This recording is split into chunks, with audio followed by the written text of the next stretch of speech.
My father was a determined man who worked his hands to the bone nearly every single day of his 72-year life. Even after we basically forced him to retire and relax for once, he was always busying himself on some project around the house. Mom used to joke that she swears he was born wearing a hard hat, and growing up, we believed it. I didn't see a lot of him during childhood, as most of his time was devoted to his career. He was a rare earth elements miner and often took part in risky but lucrative ventures all around the world. He would sometimes be gone for months at a time, but when he did return, he had no shortage of stories to tell. His work took him everywhere, from the smoldering deserts of the Sahara to the windswept tundra of Siberia. This was back in the 60s, when many countries around the world were first discovering rich deposits of valuable minerals due to advancements in technology.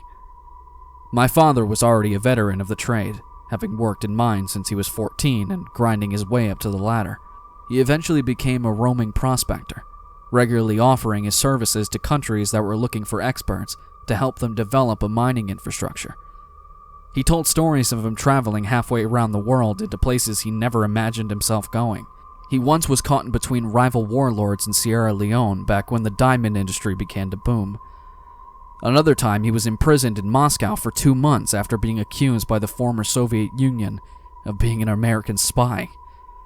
He caught malaria in Argentina, was almost killed by a landslide in China, and stared death in the face on a few other occasions. Mom hated his stories and how dangerous he made them out to be, but Dad just laughed it off. It's hard to know how many of those incidents were flavored by a bit of hyperbole, as my father clearly had passion for storytelling. Regardless, the man undoubtedly led quite a colorful life, but there's one story he told me which I now know he didn't exaggerate on. The story of why he decided to leave the mining industry forever. Did I ever tell you the real reason I quit? He asked me that one day as he and I sipped some beers on his back porch. My kids were out playing in the backyard, with 2 of us serving as impromptu babysitters while my wife and mother were out on a shopping date. I took a swig of my Boston Lager and thought for a moment. Wasn't it because you tried fighting a camel or something? I asked, referencing another one of his infamous stories, where my father got mule-kicked in the gut by a rather unhappy camel in Bahrain. Dad broke into a raspy laugh and shook his head as the smoke from his cigarette wafted in the air. Hey, that camel started it, and boy was it pissed off that day. I would have beat its ass, but I just don't believe in abusing animals like that. He laughed again, taking another drag off his smoldering Marlboro Red. No, this was a very different situation and in a very different place. I asked him where this mysterious story he was referencing had happened, but he shook his head. Can't tell you that. His expression had suddenly gone stoic, and it made me curious. Why? Camel jumble your memory? I joked.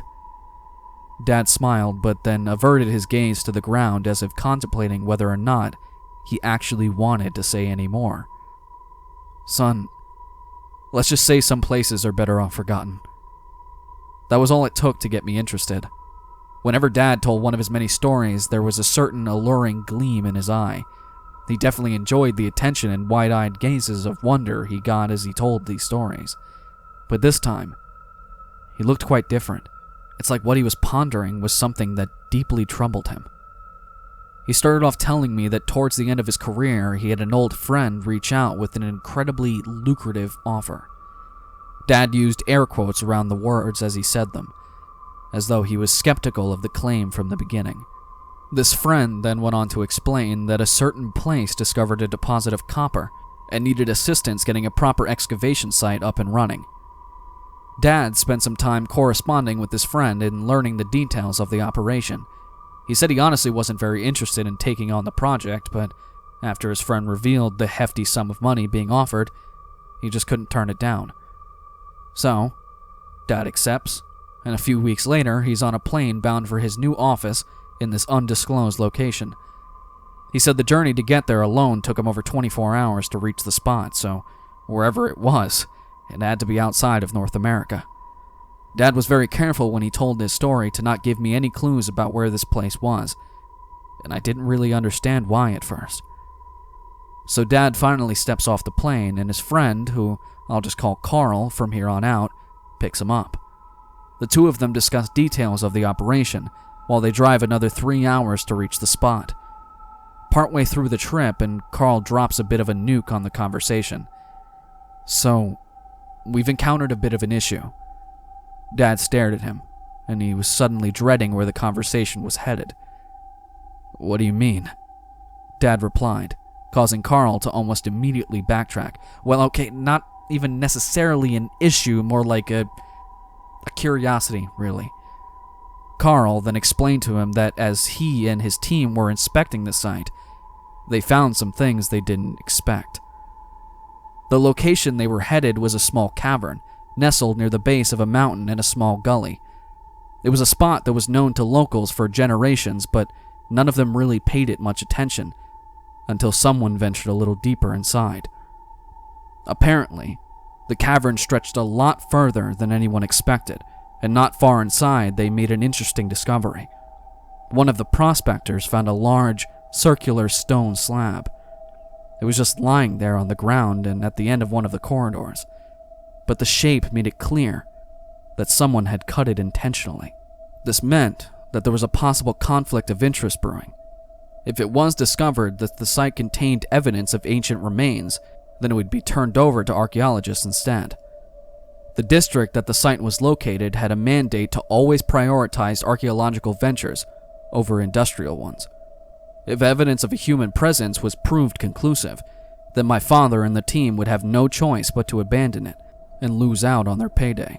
It may have been immoral, but Carl wanted to begin their operation before archaeologists had a chance to interrupt things. My dad said he was a bit conflicted on what to do, but figured the least he could do was see the site for himself before making a decision. So, they finally get there and Carl introduces my dad to the team. They waste a little time in formalities and quickly decide to venture into the cavern system. Dad says the entrance was tight, with the twisting path hidden behind thick foliage. The air was humid and incredibly hot, causing him to sweat like a pig in a bacon factory, as he put it. Once inside, he had to squeeze around 3 bends before the cavern began to open up. Carl led my dad deeper through the cave, showing several promising areas where they planned to begin excavating. The walls were lined with thick green veins, indicating the likely presence of copper-rich ores like malachite. That initial open chamber was designated as Alpha, and it branched off in 2 separate directions from there, one of which contained the circular stone slab. He led my father right to it, and paused as my father saw it for himself. My dad described it to me as a massive stone slab cut in a near-perfect circle. He said it had to have been at least 10 feet wide. He said it looked like it was built to block something, and compared it to manhole covers on roads. He felt like there was something underneath. He said he got a really weird feeling when they were there, but he couldn't really describe it beyond that. So he and Carl hold a meeting with the rest of the team, and find an area to begin their dig. Days go by, and soon enough, they got the operation up and running with the logistics being formulated behind the scenes. The teams begin mining, leaving the room with the slab alone and focusing on the other portions of the cavern. In just a few weeks, they had a fully fledged operation running 24 hours a day. Part of the team focused on expanding the second path from the Alpha chamber, while the others were dedicated to extracting exposed veins. Initial returns were very promising, and they knew they were onto something. So the process continued, growing larger and more refined with each passing day. By all accounts, things were going according to plan, but, of course, I wouldn't be here writing this story if they stayed that way. It's almost like things were going too well for their own damn good. My dad laughed as he said that, and doused his cigarette on his boot. He then sighed, and his face took on a graven expression. Dad was always making jokes, and to see him suddenly so stoic sent a small shiver down my spine. I still don't know how to explain what happened down there. Dad went on to explain that he was in the mine working one day, helping a few other men who were working on expanding the tunnels. They were hacking away with pickaxes and stopped for a breather after a few minutes of work. One of the men had made a joke, and my dad laughed, but he was suddenly shushed by the other. The man who silenced him held up his hand to his lips, and his eyes traced around the room. Dad says he was about to ask the man what was wrong when he heard it for himself. He said he heard a dull droning noise echoing through the corridor. Dad said it sounded almost like someone humming a tune. It was early in the morning at the time, and my dad and the two men were supposed to be the only ones in the mine at the time. The humming continued for about a minute before just fading away. My dad left the tunnel and checked the rest of the cavern, but found no one else inside. He didn't really know how to explain it, but said he didn't honestly pay it much mind. He said he doesn't even know if that event is relevant, but he mentioned it nonetheless as something odd. So a few days go by and things once again are operating as normal. Dad was outside having a meeting with Carl and the shift leaders, when suddenly, frantic screams emerged from the cavern. The group turned and waited a few seconds as a man appeared from inside the cavern. His eyes were frantic and hands trembling. Dad says there was an absolute terror in his eyes, like he had never seen before. The man was yelling and rambling away as he dashed away from the cavern. One of the shift leaders asked him to slow down, but the man refused. Dad said the guy literally ran back to camp, grabbed his lunch, and took off into the surrounding jungles, still muttering and whimpering. That man never came back, and no one could figure out what exactly happened to him. He was alone in a semi-isolated section of the mine at the time. Workers that were inside at the time say they just heard him scream and run out. They searched the area he was working, but found nothing out of the ordinary. One of the other workers later translated what the man was screaming when he ran out. Apparently, he said something to the effect of, "This place is evil. We should not have come." The crew was on edge after that, but Carl and the other foreman managed to calm the crew. My dad says he didn't really say anything, but he wishes he did. He said he wished he would have listened to that man and gotten everyone out of there while he still had the chance. Dad sighed and sat back after he said that, as clearly the memories weighed heavy on his mind. I haven't seen him look so crestfallen since his brother, my uncle, passed away. He said the crew just went back to work, but before the day was even out, one of the other workers made a curious discovery. Remember that massive circular stone slab laying in the tunnel off the Alpha chamber? Someone moved it. All of the crew swore they didn't touch it. Dad said the massive slab had to have weighed near a ton at least, and he doesn't think they could have moved it even if they wanted to. Underneath the slab was a hole. A very deep hole that stretched down further than they could see. Someone dropped a pebble down the hole, but no one heard it hit the bottom. They wanted to drop a flare down, but my dad refused to let them as he was worried about the possibility of igniting flammable gas simmering deep below. He said he felt a wave of dread roll over him as he stared down into that black pit, and described it as feeling like something was staring back up at him. Despite the worrying circumstances, the men continued operations. Things went smoothly after that, but no one ever went near the hole. Dad said that a few times he could have sworn he heard whispers in his ear. The rest of the men seemed on edge as well, with the normal jovial conversations all but suddenly absent. Everyone just wanted to get through the day. Dad said over the next few days he felt like something was very wrong. He said a few times he could have sworn he heard whispers in the mine. They were always faint and he couldn't be sure he actually heard them. He also said he'd seen weird shadows that seemed to move in unnatural ways. They were always distant, always just out of sight to where he could never get a clear look at them. He said he had to have at least had 5 instances of thinking he saw something. He also had trouble sleeping, as horrific nightmares plagued him each night. He said he can never remember the details of them, but he vividly remembers waking in a frantic sweat. At the time, he just chalked it all up to stress and a lack of proper sleep. He said miners are known to have their minds play tricks on them. A condition they knew is miner fever. Being underground in the dark for a while can do strange things to a man's mind. His expression was deadly serious when he said that, and I knew he wasn't exaggerating. He emphasized that that was probably his single greatest regret. Everything in his mind was screaming for him to leave, but fear of ridicule and loss of income compelled him onward. It's not an excuse, I know. It's just a fool's attempt to rationalize the impossible. Then, about a week after the slab was moved, it happened. My dad was in the cavern with Carl and a few others when there was a sudden loud crack.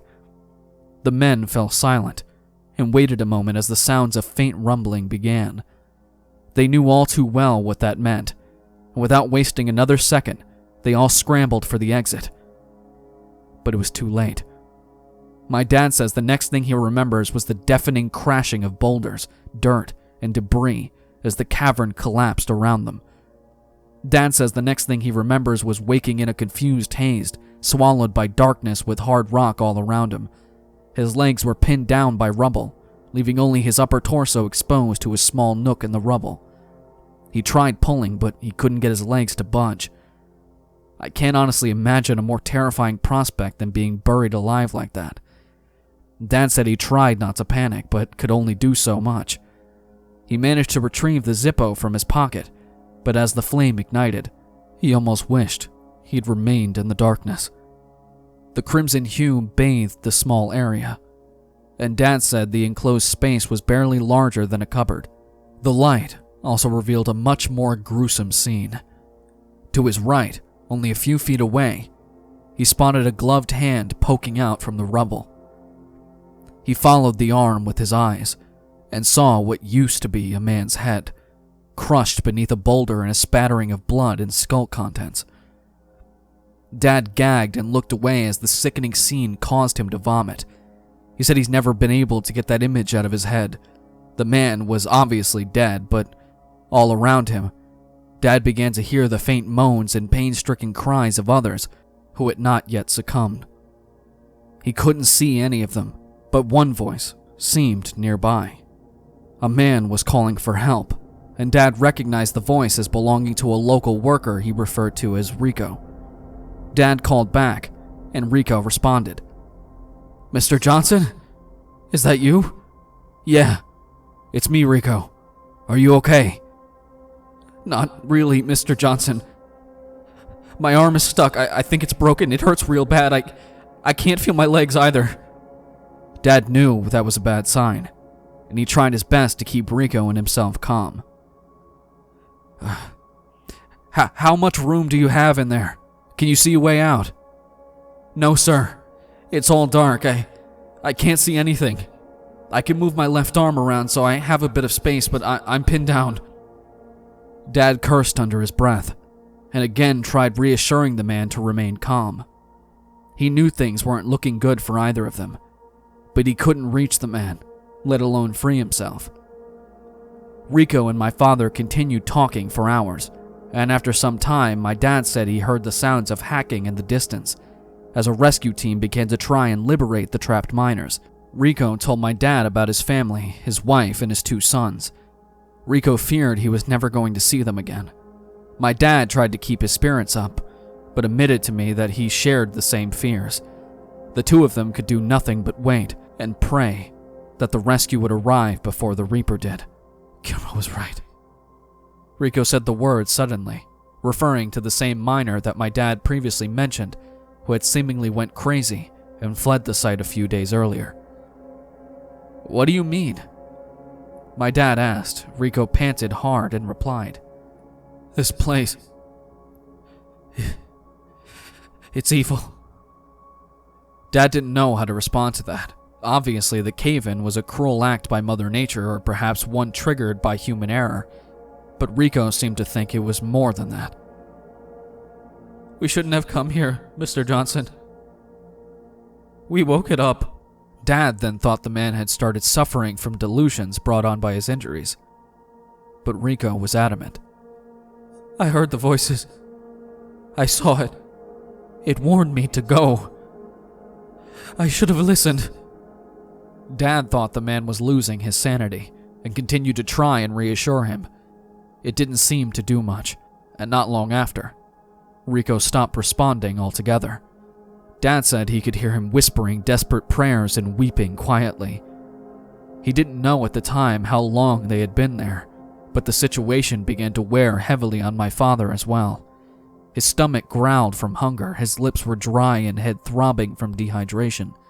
His legs had long since gone numb, and the situation seemed hopeless. He began to wonder whether they ever see the light of day again.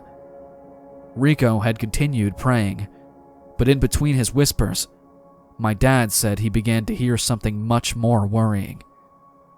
He said it sounded like laughter, like the laughter of someone who was slightly amused by a decent joke.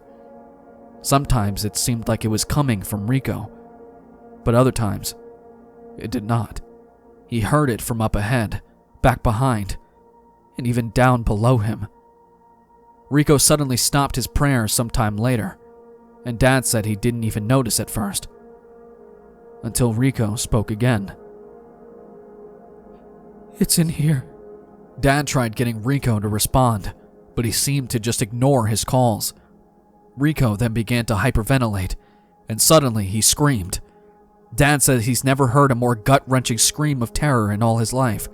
He tried calming Rico down with words, but Rico was far beyond that. He kept screaming for maybe 30 seconds until his voice went hoarse. Then, as suddenly as it had started, Rico's screaming stopped. Dad doesn't think that Rico stopped screaming of his own volition, though. Dad was on the brink of complete panic by this point, and said he could only barely contain his own mind. He tried to remain calm and listen, but he couldn't hear anything else. Things had suddenly gone eerily silent, and Rico never spoke another word. Sometime later, Dad heard something else. He said there was a rustling behind him like the pitter-patter of someone carelessly kicking dirt. He called out, but no one answered. He felt that someone was there, but he couldn't see them. He heard the sounds of pebbles skittering about and rocks creaking, but no more voices. Dad heard the rescuers continuing to hack away in the distance, and at a certain point, he said the sounds became almost melodic and lulled him into a sleep. In reality, it was probably his weakened state that caused him to lose consciousness. He said that the nightmares returned to him, and when he finally woke up, all he saw was a searing light. He thought he was dead and had entered the gates of heaven, until his vision refocused around him. Slowly, the blurred images of screens and rhythmic beeping of monitors became clearer. Several figures rushed in as he stirred, urging him to be still. The figures then appeared to physically restrain him, causing my dad to panic and thrash about. He only stopped once he recognized the voice of Carl. Rob, it's me, Carl. Easy. You're okay." Dad ceased his struggle as the face of his old colleague emerged. He took a deep breath and tried remembering what had happened. Carl then told him everything, about the cave-in and the ensuing rescue attempts to free the men. Dad had been trapped underground for almost 6 days. He was starving, dehydrated, malnourished, and had 2 broken legs when they finally dragged him out of that hellhole. But he was one of the lucky ones. Carl told my dad that he had been unconscious for 2 days, and doctors weren't sure if he'd ever wake up. My dad's memory of all this was fuzzy, and he had clung to the hope that what he saw was just figments of some fever dream. But Carl seemed to confer the contrary. He then explained that the rescue team had pretty much cleared the whole cave-in by that point, but my dad was the last one they found. "How many died?" my dad asked. Carl sighed and sat in the chair beside his bed as he shooed the nurses out of the room. 7 unaccounted for. That response confused my dad. "What do you mean, unaccounted for?" "There was someone right beside me. I heard Rico." Dad trailed off, and Carl just shook his head. "Not when we found you." "What? Rob, they didn't find any bodies." Dad didn't know how to respond to that, and it seemed Carl didn't either. It doesn't make any sense. The rescue team has cleared all the debris out by now, but there's no remains. There's no trace of any of them. Silence then fell between them both. as both seemed at a loss for how that could be true. Maybe they found another way out. Maybe they're still down there. My dad argued, but Carl didn't seem convinced of that logic. My dad said that, truth be told, he wasn't either, but he refused to give up on them. And Carl cleared his throat. Rob, they searched the entire system. There's nothing. Carl lowered his head, and my dad was still reeling. How is that possible? Dad asked, and Carl just shook his head. I don't know. But you remember that big-ass slab, right? Yeah. Carl crossed his arms and scoffed, as if what he was about to say seemed unbelievable. Well, it's back on top of that hole now. Just like it was when we found it. Dad just looked at Carl, telling me he was at a complete loss for words, and Carl scoffed again. Yeah. I don't understand it either. Maybe the cave-in moved it, although I don't see how that would happen. Or maybe something else did. Dad said shivers shot down his spine when Carl said that.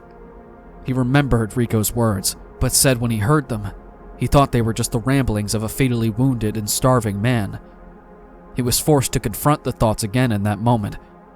But even as he was retelling his tragic story to me, some 19 years after it happened, he still doesn't know what to think. Carl then sighed and stood from the chair. He gave my father a look and put his hands in his pockets. We may never know what really happened down there, but I think enough damage has been done. I'm shutting down the project. It's the only thing to do. Get some rest, and give me a call when you're ready to go home so I can get you on a flight. Carl began to walk away, but my father posed him one final question. Did they find out what caused the collapse? Carl looked back to him and sighed once more.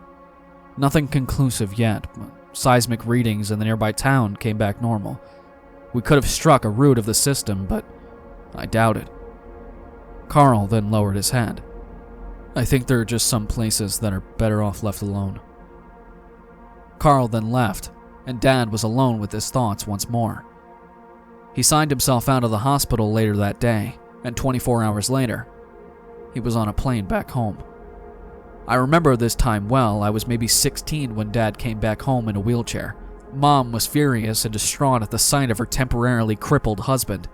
We were all concerned for our father, but he assured our worries. He told us he was in a car accident and apologized for worrying everyone, but he would make a full recovery. He did just that after a few months of physical therapy, but clearly the mental wounds never really healed. I'm sorry I lied to you, son, but I just didn't want to worry you.